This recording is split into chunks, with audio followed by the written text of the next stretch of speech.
한 주일 동안 보고 싶었던 얼굴 우리 서로 바라보면서 우리 환한 미소로 함께 인사 나누겠습니다. 혹시나 처음 보시는 우리 성도님들이 계시다면 더 반갑게 인사해 주시길 바랍니다. 사랑합니다. 축복합니다. 사랑합니다. 축복합니다. 진심으로 사랑하고 축복합니다. 우리 주님께서 부어주실 은혜를 사모하면서 낮 예배에 나오신 모든 성도님들을 진심으로 환영하고 축복합니다. 오늘도 주님께서 각 사람의 마음에 성령으로 조명하시고 예비하신 큰 은혜의 더하심이 있기를 주님의 이름으로 축복합니다. 아멘. 네덜란드 출신의 기독교 영성가로 알려진 헨리 나우엔의 저서 중에 상처 입은 치유자라는 책이 있는데요, 그 안에 이런 내용이 있습니다. 한번 들어보시길 바랍니다. 진정한 공감이란 단순한 동정이 아닙니다. 그것은 타인의 고통 안으로 들어가 함께 울고 함께 아파하는 능력입니다. 예수 그리스도는 우리의 고통을 보신 것이 아니라 우리의 고통 안으로 들어오셨습니다. 그런 공감의 깊이 속에서 진정한 치유는 시작됩니다. 네, 계속해서 좀 띄워주시고요. 헨리 나우엔은 단순한 동정과 공감은 비슷해 보이지만 전혀 다른 것이다 라고 지금 말하고 있습니다. 먼저 공감은 무엇이라고 말하고 있습니까? 공감은 단순한 감정에서 그치는 것이 아니라 타인의 감정 안으로 들어가서 그들과 함께 하는 것이다 라고 말하고 있습니다. 예수님께서도 그저 멀리서 우리를 바라보시거나 지켜보고만 계신 것이 아니라 우리 안으로 들어오셔서 함께 아파하시고 함께 눈물 흘리시고 함께 기뻐하셨습니다. 타인의 감정 안으로 들어간다라는 것은 내 생각과 그리고 내 감정과 판단을 내려놓고 그 사람의 감정, 그 사람의 경험에 진심으로 동참해 주는 것입니다. 또한 상대방의 감정을 앵무새처럼 반복해서 말하는 것이 아니고요, 왜 그런 감정을 느끼는지 그 마음의 뿌리까지 들어가서 진심으로 헤아려 주는 것, 그것이 바로 진정한 공감이라고 말하고 있습니다. 자, 반면에 단순한 동정은 무엇일까요? 공감과 다릅니다. 자, 이 글에서는 예수 그리스도는 우리의 고통을 보신 것이 아니다 라고 말하고 있습니다. 동정은 그저 외부에서 어쩌면 조금 높은 자리에서 아래로 내려다보는 느낌입니다. 들어가는 게 아니라 밖에서 위에서 아래를 내려다보는 느낌이 동정인데요, 감정 밖에서 바라보니까 어떻겠습니까? 내 기준과 내 판단이 표현이 되는 겁니다. 내가 볼 때에는 이런데, 내가 볼 때에는 이런 것 같은데 라고 표현이 되는 거죠. 그래서 단순한 동정심은요, 진심으로 고통당하는 사람에게는 자칫 거리감을 만들고 마음의 문을 닫아버리게 할 수 있다라는 겁니다. 자, 몇 가지 예를 들어보면 이런 상황인데요, 어떤 사람이 어렵게 과거에 있었던 청소년 시절에 친구들로부터 외면을 당하거나 폭력을 당했던 그런 아픈 과거의 이야기를 꺼내놓았다라고 한번 생각해 보겠습니다. 얼마나 힘겹게 그 이야기를 하겠습니까? 엄청난 용기가 필요합니다. 자, 그러면 그 이야기를 듣고 공감의 반응은 이렇게 말하는 겁니다. 그 어린아이가 얼마나 무섭고 공포스러웠겠습니까? 어떻게 그런 상황을 견디셨어요? 라고 말해주는 겁니다. 자, 그러면 동정의 반응은 이렇습니다. 그러한 경험을 했다니 아이고 너무 안타깝네요. 그래도 시간이 지나시니까 다 잊혀질 겁니다. 시간이 약입니다 라고 이야기해 주는 거예요. 자, 이번에는 자녀가 학교에서 성적이 떨어져서 부모에게 이야기를 하는 상황을 한번 생각해 보겠습니다. 자, 공감의 반응입니다. 아이고 생각보다 성적이 떨어져서 얼마나 놀라고 속상했니? 아빠나 엄마도 마치 이런 상황이면 어디 숨고 싶었을 거야. 뭐가 문제인지 같이 잘 살펴봐서 다음에 잘 준비하자 이게 공감의 반응이에요. 자, 동정의 반응은 어땠습니까? 어떨까요? 거 봐라 봐라, 내 그럴 줄 알았다. 평소에 공부 좀 열심히 하지, 잠 좀 덜 자고 더 열심히 하면 다음에 좋은 성적 받을 거야 라고 말하는 겁니다. 자, 마지막은요, 이건 제가 말을 잘 해야 되는데 저도 머리로는 잘 아는데 잘 표현이 안 되는 겁니다. 저 뒤에서 두 눈을 부릅뜨고 지켜보는 한 분이 계시기 때문에 제가 이 세 번째 말하는 게 참 꺼려져요. 이 원고에서 지우려고 하다가 그래도 이제 제가 한번 말씀을 드리는 건데, 자, 세 번째, 짐작하시겠지만 아내가 남편에게 하루 동안 지내면서 이런저런 어려웠던 마음을 이야기를 꺼내는 거예요. 자, 우리 남자 성도님들, 아내분이 저녁에 여보, 오늘 하루 내가 이런 일을 겪었는데 너무 힘들었어 라고 한다면 어떻게 말씀하시겠습니까? 대표로 말씀해 주실 분. 네. 자, 먼저 공감의 반응 다 아시겠지만 이렇게 말을 해주는 겁니다. 아, 그렇구나. 아이고, 그 얘기 들으니까 나도 화가 나네. 당신이 얼마나 당황하고 속상했을지 상상이 안 가. 혹시 그 순간에 어떤 마음이었는지 나한테 이야기해 줄 수 있겠어? 이 경상도 정서하고는 참 안 맞습니다. 그죠? 자, 그런데 이게 공감의 반응이에요. 자, 반면에 동정의 반응은 어떨까요? 에이, 잊어버려 그만. 살다 보면 누구나 다 그런 일 겪는 거지. 한두 번도 아니고 그거 못 견디면 어떻게 살 거야? 전자로 말씀하십니까? 후자로 말씀하십니까? 남편들이요. 저도 차마 답을 못 하겠습니다만은 어떻습니까? 별 차이가 없는 것 같지만 공감과 동정은요, 듣는 사람으로 하여금 너무나 큰 차이를 느끼게 한다라는 거예요. 제가 설교 서두에 왜 이 공감에 대해서 이야기를 하냐면 공감이 주는 힘에 대해서 말씀을 드리려고 합니다. 공감의 힘, 이건 어느 순간 갑자기 180도 변하게 하는 기적과 같은 신비로운 힘이 아닙니다. 공감의 힘은 다른 것이 아니라 연결되는 겁니다. 연결하는 것, 이것이 바로 공감이 가지고 있는 힘인데요, 제가 조금 전에 말씀드린 것처럼 단순한 감정은 감정 밖에서 내려다보는 것이지만 공감은 상대방의 감정 안으로 들어가 주는 겁니다. 그 안으로 들어가 그들과 함께 하는 거예요. 함께 하면요, 서로 연결됩니다. 서로 연결되면 완전히 연합이 됩니다. 연합이 되면 비로소 그를 위한 행동으로까지 이어지게 되어 진정한 변화를 나타낼 수 있다라는 거예요. 말로만 감정을 공감해주고 말로만 그에게 무엇을 해주는 것이 아니라 공감하면 연결이 되고 연결되면 연합이 되고 연합이 되면 기꺼이 그를 위해서 무엇인가를 하고 싶은 열망이 들고 그 열망이 진정한 변화를 일으킨다라는 겁니다. 자, 오늘부터는 이제 느헤미야의 말씀을 이제 함께 나눌 텐데요, 느헤미야의 이 말씀을 한 단어로 요약하면 이 말로 표현할 수 있습니다. 회복입니다. 회복. 느헤미야에는 총 3가지의 회복이 나옵니다. 첫 번째는 물리적인 회복이 일어나는데요, 무너진 예루살렘의 성벽이 재건되고 회복됩니다. 두 번째로는 제도적 회복이 일어납니다. 신앙이 무너지고 나라가 이제 무너졌으니까 모든 것이 다 황폐해졌지 않겠습니까? 그러나 그 가운데에서 기도와 말씀과 예배와 그 나라의 질서가 다시 회복되어집니다. 자, 마지막 세 번째는 영적 회복이 일어납니다. 무너진 성벽을 재건하는 것뿐만 아니라 그동안 긴 시간 동안 성전도 무너지고 공동체도 다 흩어지고 사람들은 포로로 끌려가는 바람에 더 이상 예배를 드릴 수 없었던 그 상황이 다시 회복됨으로 말미암아 하나님의 언약 공동체, 예배 공동체로 다시 회복이 되는 겁니다. 엄청나지 않습니까? 물리적, 제도적, 영적, 이 3가지 중에 하나라도 회복이 된다면 대단한 일입니다. 그런데 이 어려운 일 3가지를 모두 한꺼번에 해내게 된 겁니다. 자, 그러면 우리가 이렇게 생각을 하는 거죠. 야, 느헤미야 저 사람 대단하네.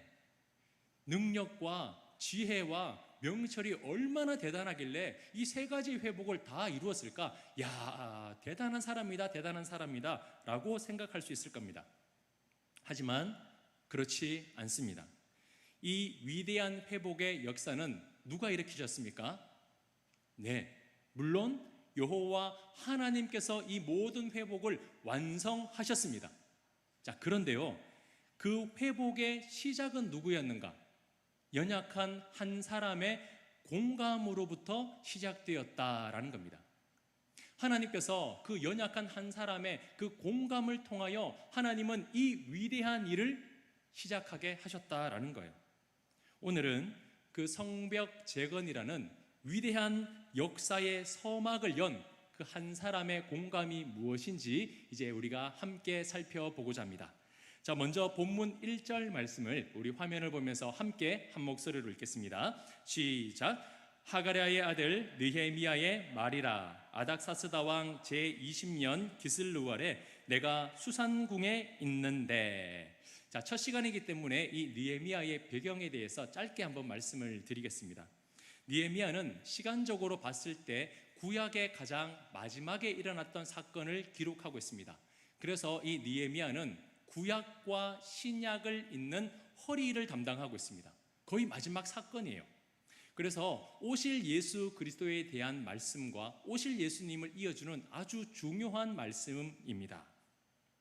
자, 이 안에 등장하는 사건은요, BC 445년에서 425년경에 일어났던 일들을 기록해 놓았는데, 바벨론에 의해서 남유다가 멸망했을 때가 BC 586년입니다. 다시 말해서 이제 유다가 바벨론으로부터 멸망한 지 140년이 지나고 난 시점의 이야기를 지금 기록하고 있다라는 겁니다.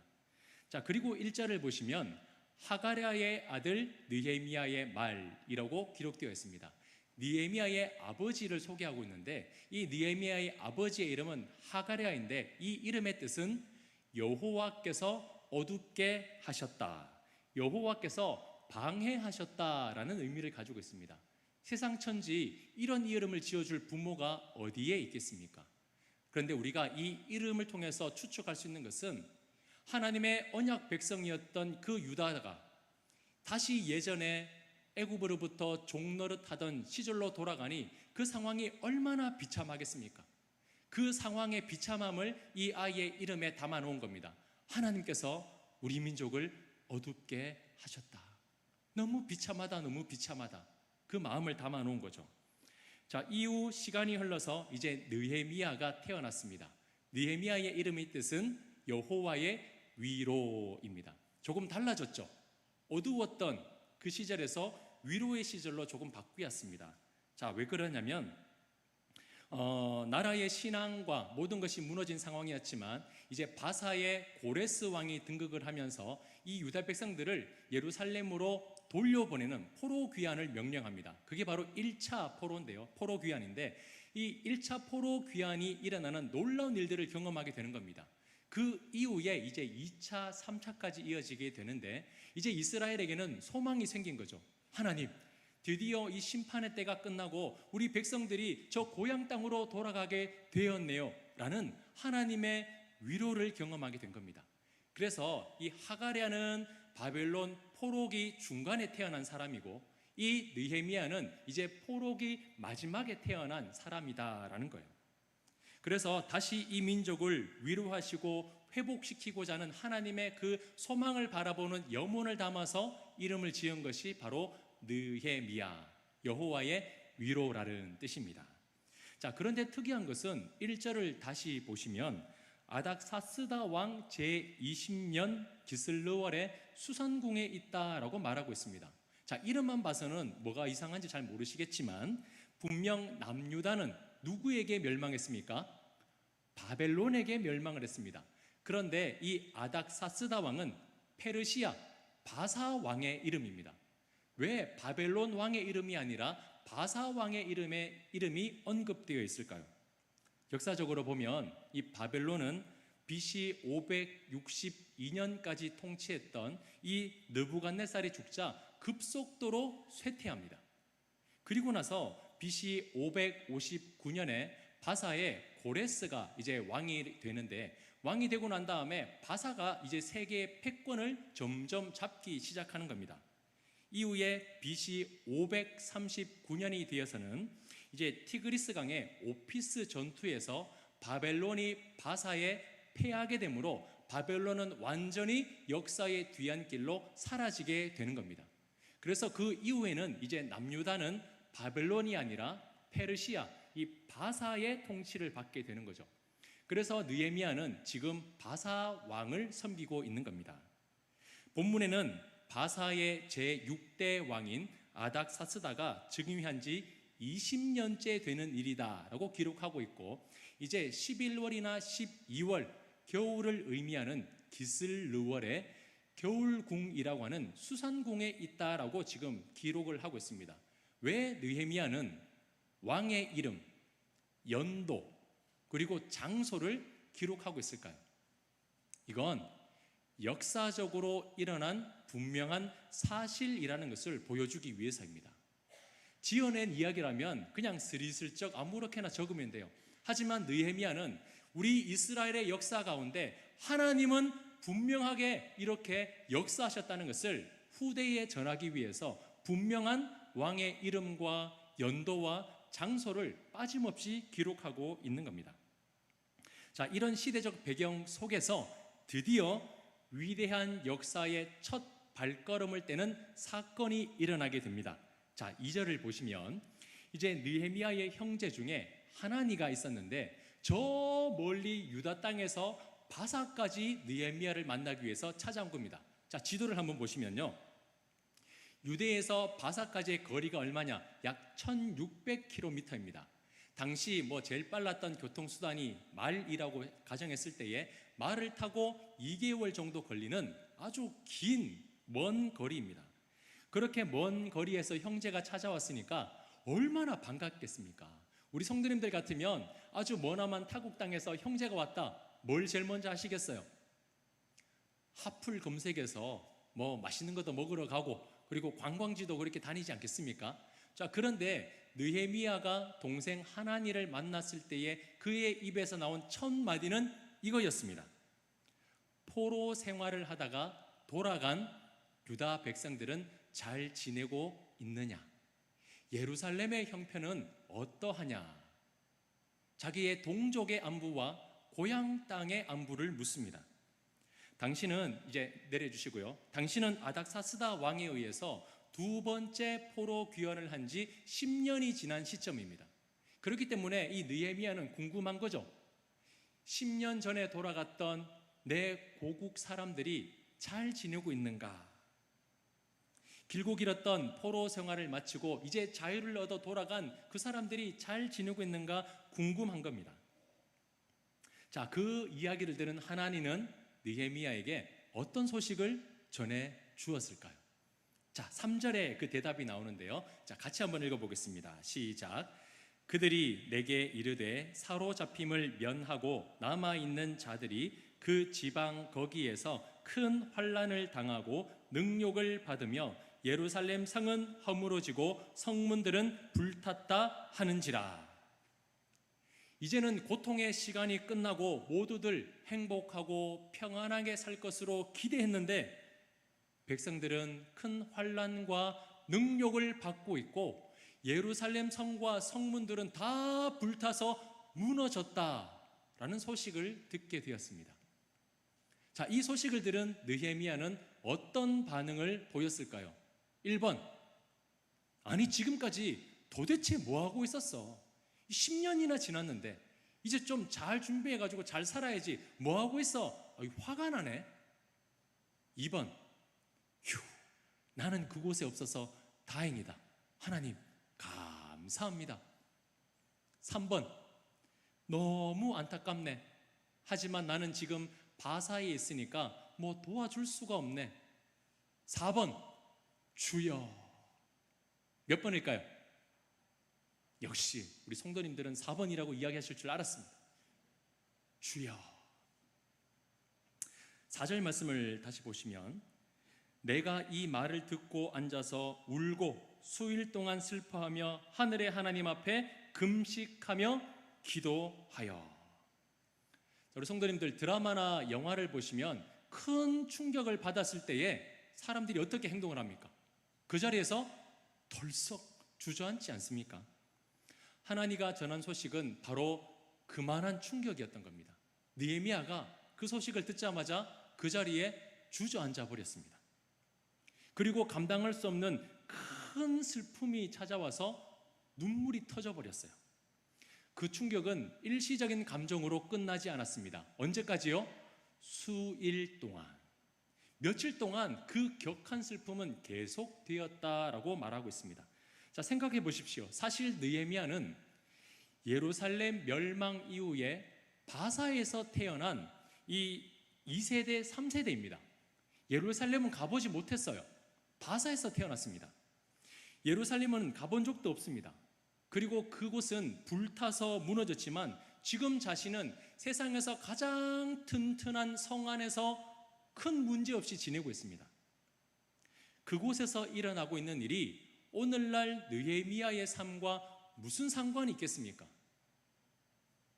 동족이라고 하지만 가본 적도 없고 만난 적도 없고 아무 연고도 없는 그곳에서 일어나는 일이 오늘날 살아가고 있는 느헤미야에게 어떤 상관이 있길래 주저앉아 버리고 슬퍼하며 금식까지 하면서 하나님 앞에 기도하고 있겠습니까? 이게 뭐 그만한 울 일입니까? 그러나 느헤미야에게 이 일은 평범한 일이 아니었습니다. 안타깝네, 어쩔 수 없네, 힘들겠네 하는 그런 단순한 감정의 동정으로 끝나고 넘어갈 일이 아니었던 겁니다. 느헤미야는 지금 공감하고 있습니다. 그들의 속으로 들어가고 있다는 거예요. 성과 성문이 허물어진 것처럼 그의 다리는 주저앉아 버렸습니다. 모든 것이 폐허가 된 그곳에서 애통하는 소리처럼 그는 통곡하고 있습니다. 모든 즐거움이 그치고 줄이고 목마른 백성들처럼 느헤미야도 음식을 삼킬 수가 없는 거예요. 그 고통 안으로, 그들의 삶의 현장으로 들어가고 있는 겁니다. 밖에서 내려다보는 것이 아니라 그 안으로 들어가고 있다라는 겁니다. 느헤미야는 여기서 멈추지 않고 한 단계 더 나아갑니다. 4절 하반절을 다시 보시면 하늘의 하나님 앞에 금식하며 기도하여. 자, 그렇다면 우리 성도님들에게 한 가지 질문을 드리고 싶습니다. 느헤미야는 지금 무엇에 공감을 하고 있을까요? 누구를 위해 공감하고 있겠습니까? 네, 그냥 보시면 저 유다 땅에서 고통받고 있는 백성들을 생각할 때 너무나 가슴 아파하면서 이렇게 슬퍼하고 있는 것 같아 보입니다. 자, 그런데요, 우리는 신앙으로 더 깊이 한번 들여다 봐야 됩니다. 자, 느헤미야가 하나님 앞으로 나아갔다라는 것은 자신의 슬퍼하는 감정으로만 그치는 것이 아니라 하나님께서 이것을 보실 때에 어떤 마음이실까? 하나님은 이러한 상황을 보시면서 얼마나 슬퍼하시며 얼마나 아파하실까? 그 하나님의 마음에 공감을 하고 있는 겁니다. 하나님이 그의 백성들을 보실 때에 어떤 마음이실까? 저 무너진 예루살렘 성, 저 무너진 성전을 바라보시면서 하나님은 얼마나 아파하실까? 그걸 경험되어지니까 느헤미야는 참을 수가 없는 거예요. 사랑하는 성도님들, 이것이 바로 오늘날 우리 그리스도인의 모습이 되어야 합니다. 혹시 우리는 그저 동정심으로 신앙생활을 하고 있지 않습니까? 불쌍하다, 안 됐다 라는 말만 하고 있지 않나요? 모든 것의 중심이 내가 되어서 내가 은혜 받느냐 못 받느냐, 내가 편하냐 불편하냐, 나에게 득이 되냐 득이 되지 않느냐를 생각하면서 그저 위에서 내려다보고만 있지 않습니까? 하나님은 내 기도에 응답하고 내가 원하는 것에 공감하기를 바라면서 정작 우리는 그 하나님의 마음에 공감하기를 힘쓰고 있습니까? 하나님이라면 어떻게 생각하실까? 하나님은 어떤 마음이실까? 하나님은 어떻게 하기를 원하실까를 고민하면서 몸부림치며 우리는 하나님 마음 안으로 들어가고 있습니까? 이사야 6장 8절에 하나님께서 이렇게 말씀하셨습니다. 주께서 이르시되 내가 누구를 보내며 누가 우리를 위하여 갈꼬? 누가 나의 마음을 알아줄 사람 없냐? 누가 나의 이 애타는 마음을 공감해 줄 사람 없을까? 그 하나님의 음성에 이사야는 대답했습니다. 내가 여기 있나이다. 나를 보내소서. 이사야는 평소 이 일을 위해서 준비하던 사람이 아니었습니다. 이 일을 꿈꾸면서 이 일을 하기 위해서 열심으로 살았던 사람이 아니었습니다. 하지만 하나님이 요청하셨을 때에 기꺼이 자신을 하나님 앞에 드리기를 주저하지 않았습니다. 하나님의 마음 안으로 들어가고 있는 겁니다. 그런 이사야를 하나님은 기뻐하시며 하나님의 말씀을 전하는 통로로 사용하셨습니다. 사랑하는 성도님들, 하나님은 우리를 공감해 주시는데 조금도 주저하지 않으셨습니다. 우리의 고통과 슬픔과 비참함에 동참하시기 위하여서 친히 인간의 몸을 입고 우리 안으로 들어오셨습니다. 그리고 그 연약한 육신 안에 세상의 모든 죄를 뒤집어 쓰시고 우리가 매맞고 찢기고 상하고 찔리고 죽어야 하는 그 십자가에 달려주셨습니다. 주님은 조금도 주저하지 아니하시고 우리의 고통 안으로 들어오셔서 공감해 주셨습니다. 십자가는 하나님이 우리를 먼저 사랑하셨다는 증거입니다. 십자가는 우리 안으로 들어와 함께 하시며 공감해 주신다는 하나님의 증표입니다. 그런데 우리는 어떻습니까? 나를 위해 죽는 십자가는 필요하면서 정작 나를 위해 기꺼이 십자가를 짊어주신 그 주님의 마음에 공감하기를 힘쓰고 있습니까? 주님의 마음을 알아가기를 원하고 있습니까?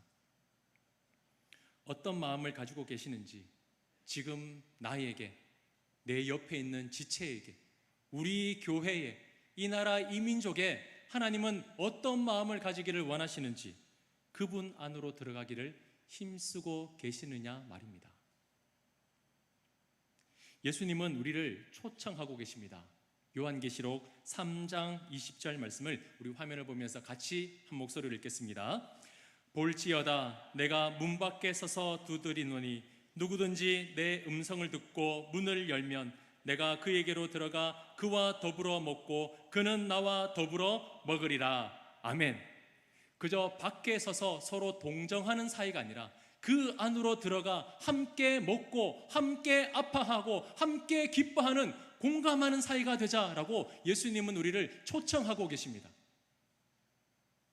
주님과 공감하는 관계가 되는 것, 이것이 바로 그리스도인이 받은 가장 큰 특권 중에 하나라는 것을 기억하시기를 바랍니다. 그것이 바로 하나님의 자녀입니다. 자녀는 부모와 공감하는 사이입니다. 내 필요한 것만 쏙 빼먹고 나 몰라 하는 것, 그것이 어떻게 자녀입니까? 내 부모가 아파할 때 아파해주고 내 부모가 원할 때 기꺼이 그분을 위하여 나를 드릴 수 있는 것, 그것이 부모와 자녀 간의 관계가 아니겠습니까? 주님이 눈물이 고인 곳에 나의 눈물이 고이길 원합니다. 주님께서 바라보시는 그 영혼에게 나의 두 눈이 향하길 원하고 아버지께서 울고 있는 그 어두운 땅을 향해 우리의 두 발이 향하기를 원합니다. 그 찬양의 가사처럼 우리가 살아가며 하나님의 마음과 공감하시기를 주님의 이름으로 축원합니다. 신앙은 주님의 마음을 느끼는 것에서 깊어집니다. 세상의 고통 앞에서 함께 아파하시고 잃어버린 영혼을 향해 눈물 흘리시는 그 주님의 마음을 알게 될 때에 우리는 비로소 주님과 함께 연합하는 삶을 살아갈 수 있게 될 것입니다. 이 세상은 점점 악해져 가고 있습니다. 동정하는 것도 힘들고 동정하는 것도 찾아보기 어려운 시대입니다. 나 하나가 중요하고 나 하나 잘 사는 것이 관심 있는 세상입니다. 그러나 하나님은 이 땅에 교회를 주셨습니다. 성도가 서로 교통, 공감하는 것, 주님과 함께 공감하는 것, 주님이 공감하는 그 사람과 함께 나도 공감해 주는 것, 이것이 바로 하나님이 주시는 공동체의 이유인 것입니다. 사랑하는 성도님들, 이 느헤미야의 공감으로부터 성벽 재건이라는 위대한 역사는 시작되었습니다. 오늘날 하나님께서 우리 성도님에게 주신 작은 공감의 마음이 있습니까? 하나님이 주시는 그런 열망이 있습니까? 하나님이 원하시는 마음을 품고 계십니까? 주저하지 마시고 그 마음 안으로 들어가시기를 바랍니다. 나를 위해서가 아니라 그분을 위하여 나를 드릴 때에 하나님은 준비된 역사를 일으켜 주실 줄 믿습니다. 우리 성문교회는 말로만 동정하는 교회가 아니라 하나님의 마음으로 공감하여서 하나님의 역사를 일으키는 이 땅에 남아있는 하나님의 역사에 쓰임받는 믿음의 공동체가 될 수 있기를 주님의 이름으로 축원합니다. 축원합니다.